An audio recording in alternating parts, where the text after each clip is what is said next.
Yan, hello po, good morning. Good morning po sa ating lahat.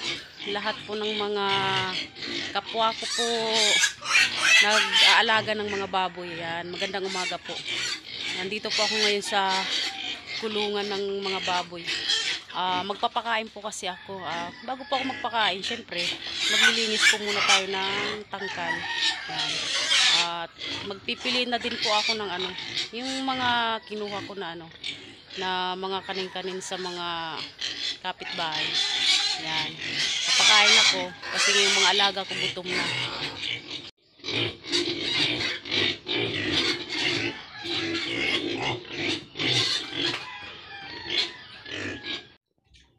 Ayan.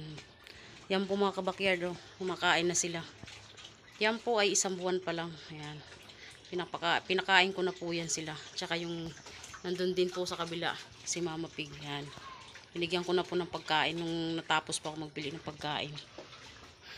Yung pinili ko po na mga kaning-kaning baboy sa mga kapit-kapit bahay. Yan. Ngayon po hindi ko po muna yung papaliguan mga kabakyard kasi taglamig po siya. Yan naman po yung aming Mama Pig. Malaki na po yung tiyan. Ayan buntis na po yan simula nung nabulugan siya ulit. Yan. At ito naman yung aking napiling kaning baboy kanina, yung pinilian ko. Ayan So ayan naman po yung mga pag nagpipili po ako ng kanin baboy, yan po talaga ang hinahanap ko mga kabakyard.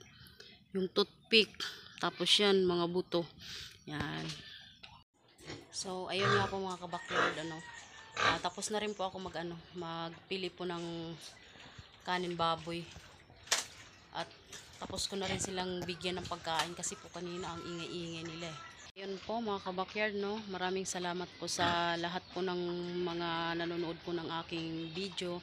Maraming salamat po. Sana po ay patuloy po nyo akong suportahan sa mga ina-upload ko po. Yun lang po. Maraming salamat. Mga alaga ko po. Busy po kumain.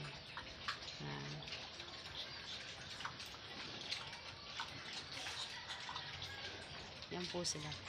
So yan lang po. Maraming salamat po mga kabakyard. Hanggang dito na lang po. Bye bye.